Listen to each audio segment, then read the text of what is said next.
Hola hermanos, ¿cómo están? Es un gusto compartir otra vez un tiempo de estudio bíblico en torno a la palabra de Dios. Y bueno, seguimos con otro pasaje del libro de los Hechos. Hoy podemos pensar como título la importancia del discipulado práctico o la importancia del discipulado servicial. Y bueno, vamos a ver este pasaje donde hay dos relatos que son muy breves, donde se muestran cosas realmente impresionantes, cosas grandes, como han sido todos milagros que vamos a estar analizando, pero también dentro de lo grande encontramos lo que es cosas sencillas, cosas muy prácticas, como es la vida de Dorcas. Así que vamos a enfocarnos entonces en esta importancia que tiene la vida cristiana, el poder tener las obras que honren a Dios con nuestra vida. Vamos a leer este relato que se encuentra en el libro de los Hechos, capítulo 9, verso 32. Dice: aconteció que Pedro, visitando a todos, vino también a los santos que habitaban en Lida, y halló allí a uno que se llamaba Eneas, que hacía 8 años que estaba en cama, pues era paralítico. Y le dijo Pedro: Eneas, Jesucristo te sana, levántate y haz tu cama. Y enseguida se levantó, y le vieron todos los que habitaban en Lida y en Sarón, los cuales se convirtieron al Señor. Había entonces en Jope una discípula llamada Tabita, que traducido quiere decir Dorcas. Esta abundaba en buenas obras y en limosnas que hacía. Y aconteció que en aquellos días enfermó y murió. Después de lavada, la pusieron en una sala, y como Lida estaba cerca de Jope, los discípulos, oyendo que Pedro estaba allí, le enviaron 2 hombres a rogarle: no tardes en venir a nosotros. Levantándose entonces Pedro, fue con ellos, y cuando llegó, le llevaron a la sala, donde le rodearon todas las viudas, llorando y mostrando las túnicas y los vestidos que Dorcas hacía cuando estaba con ellos. Entonces, sacando a todos, Pedro se puso de rodillas y oró, y volviéndose al cuerpo dijo: Tabita, levántate. Y ella abrió los ojos, y al ver a Pedro se incorporó, y él, dándole la mano, la levantó. Entonces, llamando a los santos y a las viudas, la presentó viva. Esto fue notorio en toda Jope, y muchos creyeron en el Señor. Y aconteció que se quedó muchos días en Jope, en casa de un cierto Simón curtidor. Bueno, primero que nada, pensemos un poquito en el contexto histórico de este relato. Como dice el verso 32, Pedro visitando a todos, algunos traducen mientras Pedro caminaba por todas partes. Es decir, que después de la conversión de Saulo, comenzó un tiempo bastante pacífico, y los apóstoles aprovecharon ese tiempo para continuar la labor de expansión del Evangelio. La persecución ya había logrado expandir la iglesia, grupos de creyentes por todos lados, y Pedro se encontraba en una labor ordenada de visitar grupos de diferentes lugares, como vemos acá en el caso de Lida. Ahora, el movimiento que vemos en segundo lugar, en este relato, el registro que hace Lucas es muy interesante, porque Lucas se está dirigiendo a la historia central que encontramos en Hechos capítulo 10, donde Pedro se encuentra con Cornelio. No sería la primera vez que un judío quizás podía entrar a la casa de un gentil, pero aquí en Hechos 10 se registra esta situación donde este encuentro saca los principios teóricos y prácticos escriturales sobre este asunto que van a quedar permanentes. Por eso Lucas está dirigiéndose hacia ese ese encuentro de Pedro y Cornelio. Es decir, allí en Hechos 10, ese texto conocido, ¿no? Lo que Dios llamó, no lo llames inmundo. Entonces Lucas selecciona dos incidentes importantes y breves que son preliminares para este encuentro de Pedro con Cornelio. Bueno, una de las cosas que llama la atención es que Lucas usa la palabra santo dos veces en este relato que hemos leído. Una en el verso 32 y otra en el verso 41, sobre los creyentes de Lida y los creyentes de Jope. Santos es el término que menos usa Lucas en el Evangelio en el libro de los Hechos, ya que la palabra más usada por Lucas es la palabra discípulo más de 30 veces, y santos solamente la usa 4 veces. Y 2 veces están en este relato acerca de la curación de Eneas y la resurrección de Dorcas. Bueno, la palabra cristiano es menos usada por razones obvias, ¿no? Porque recién comenzaba a conocerse esa denominación o ese título. Y también en este relato encontramos ese versículo 43, donde dice que Pedro se queda en Jope, en la casa de un Simón curtidor. Bueno, eso también, digamos que es un versículo eje hacia lo que va a venir después. Porque Simón curtidor era una persona que estaba en contacto con pieles de animales muertos. Entonces eso muestra que Pedro ya tenía una apertura en su forma de pensar como judío. Y entonces decíamos que es llamativo el uso de la palabra santo en este relato preliminar, ya que Hechos 10 gira en torno a lo puro y lo impuro. Y recordamos que santos es un término que tiene que ver primero que nada con el llamamiento de los creyentes, como dice en el libro de Hebreos capítulo 10, verso 10, en esta voluntad somos santificados mediante la ofrenda del cuerpo de Jesucristo, hecho una vez para siempre.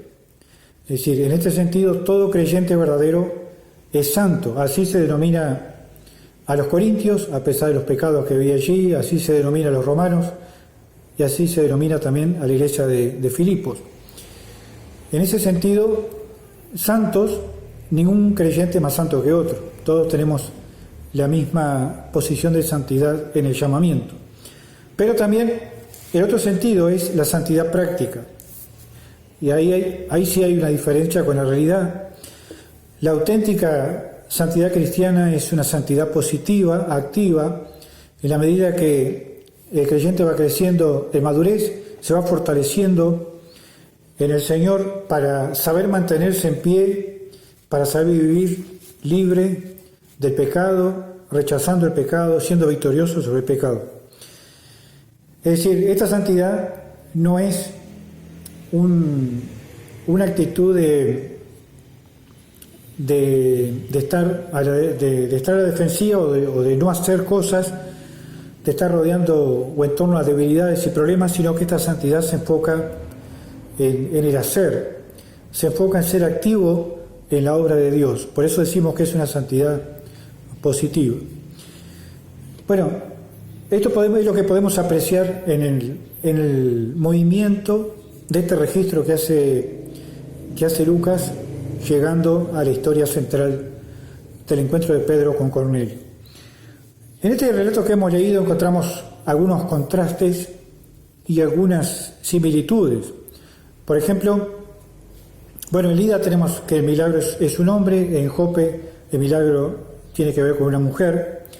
En Lida, Eneas no es un creyente porque se relata como que Pedro halló allí a uno que se llamaba Eneas, pero claramente dice que Dorcas era discípula.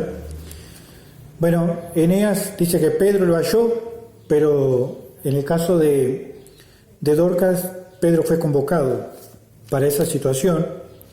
Eneas era un hombre paralítico sin obras, Dorcas, nos dice el relato, que abundaba en buenas obras y en limosnas. Eneas era un hombre que tenía la actividad cortada por enfermedad, mientras que Dorcas tuvo una actividad cortada por la muerte. La situación de Eneas era conocida de muchos años, pero la situación de Dorcas fue una muerte imprevista, dramática, un golpe emocional para la iglesia. Y lo que tenemos como evidente, como similitud, bueno, son los milagros, ¿no? Dos milagros claramente en el poder de Cristo,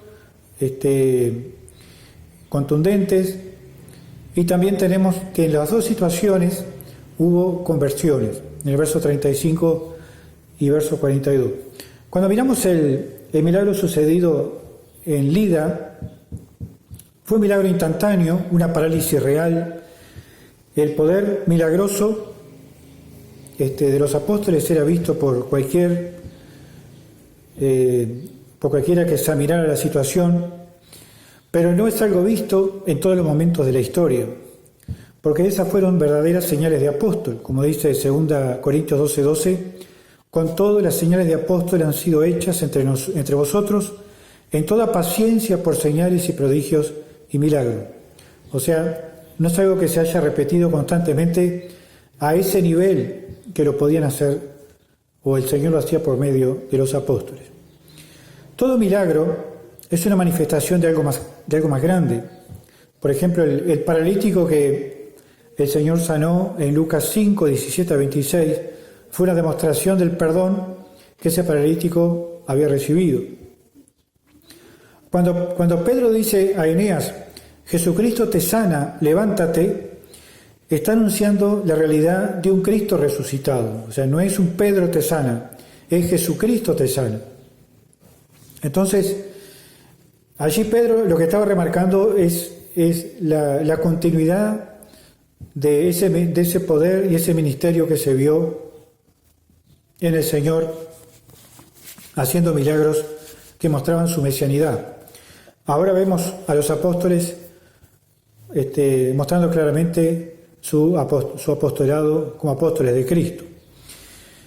Y bueno, también tenemos que darnos cuenta que este milagro fue acompañado, evidentemente, aunque no encontramos un registro, por la predicación del Evangelio. O sea, no fue solo un milagro enfocado en el milagro. Este hombre no solamente fue sanado, este hombre fue salvado, como otros que se convirtieron al Señor. Y dice que este hombre, Eneas, comenzó a andar por el poder de Cristo. Levántate, dice, y haz tu cama, o enrolla tu cama. Este hombre comenzaba una nueva vida de responsabilidad y de actividad. Exactamente lo que el Señor hace en la obra de la conversión.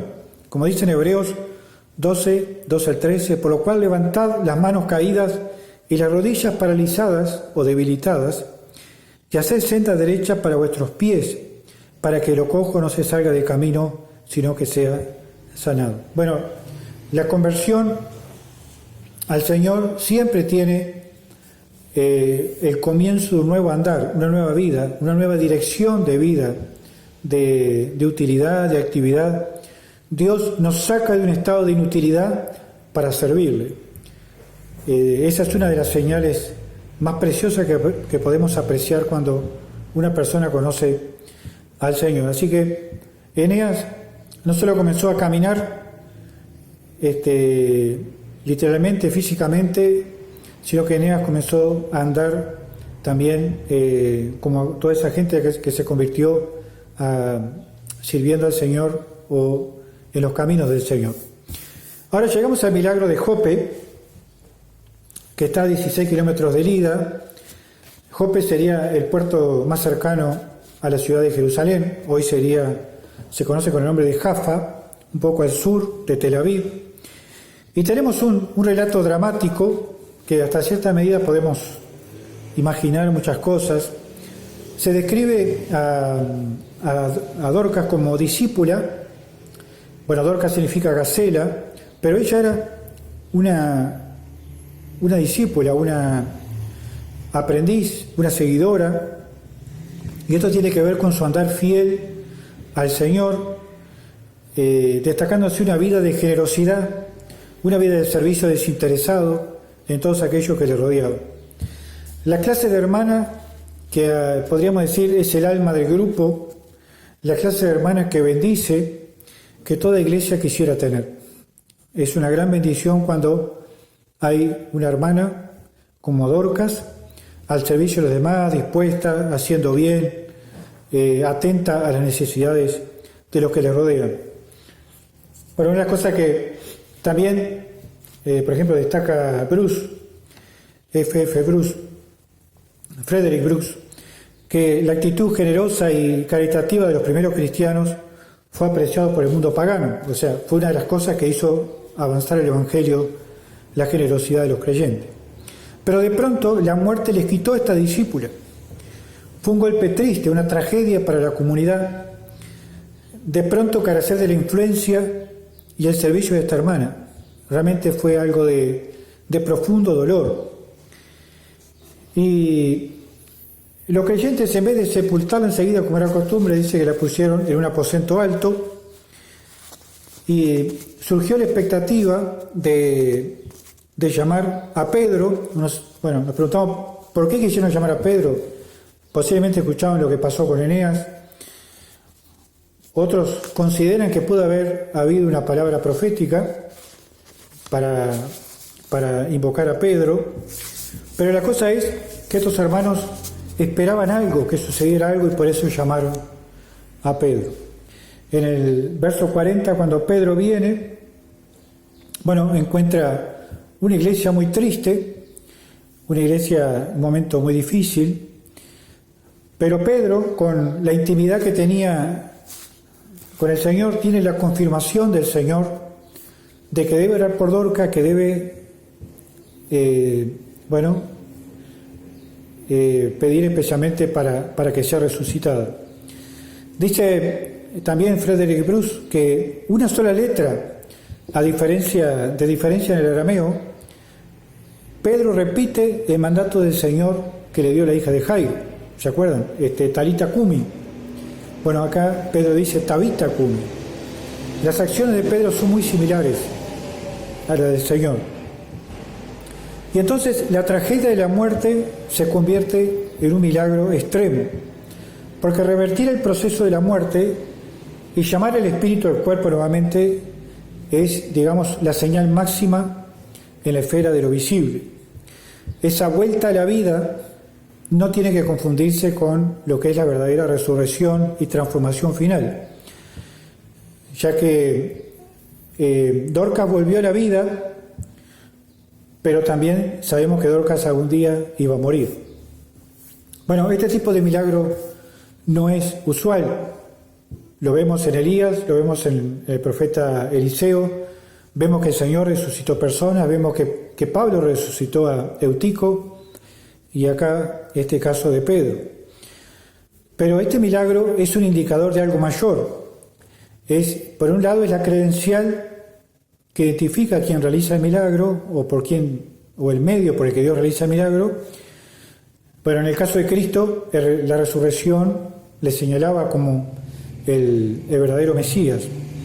Pero también este milagro anticipa algo mucho mayor, que es la esperanza final de resurrección. En el caso de Dorcas, aprendemos también que el trabajo para Dios es valioso por el bien que genera, que el valor de servir al Señor, el valor de hacer cosas sencillas para el Señor, no es algo que termine en la tumba.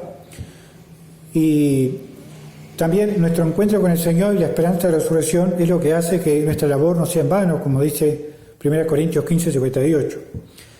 Dorcas nos lleva a pensar en la calidad de nuestras obras, en la calidad de nuestra labor, porque todo lo que hacemos va a tener la inspección de Cristo.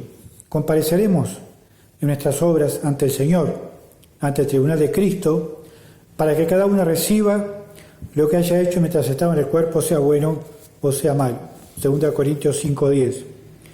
Yo quiero ver que aquí tenemos 3 formas de gozo respecto a las obras. Primero, haber complacido al Señor y del Señor tener la recompensa. Segundo, la alegría y la gratitud de otros que han recibido nuestras obras, nuestra generosidad, como aquello que enseñaba el Señor, ganad amigos por medio de las riquezas injustas, como decía Lucas 16:9. Esos amigos que van a valorar el bien que hicimos por ellos cuando estemos en la presencia de Dios. Y tercero, el gozo de ver que nuestras obras trascienden el tiempo, que no se quedan acá. Pero también tenemos tres formas trágicas de nuestras obras: que el Señor no se ha complacido, entonces todo se pierde, todo se quema, como dice 1 Corintios 3:15. Segundo, las oportunidades desaprovechadas, una vida egoísta donde no hayamos bendecido a nadie. Y tercero, nada que perdure, ni recuerdo, todo queda acá, no trasciende como tesoro y entonces por eso no tiene ningún valor.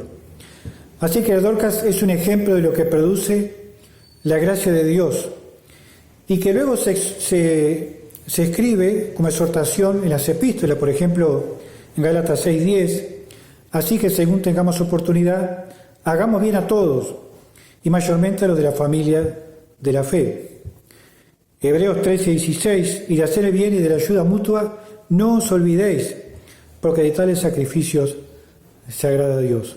Así que dentro de estos milagros que mostraban el verdadero poder de Dios, encontramos una lección muy importante de esa vida práctica donde tenemos que examinar si estamos siendo de bendición para los hermanos que nos rodean, si estamos dejando una huella en la vida de la Iglesia, no necesariamente predicando, no necesariamente en las labores más públicas, sino en aquellas cosas que pueden ser tan sencillas, tan elementales, pero que bendicen, que animan, a veces con palabras, a veces con una visita, a veces con atender una necesidad cuando alguien lo precisa, pero estas cosas que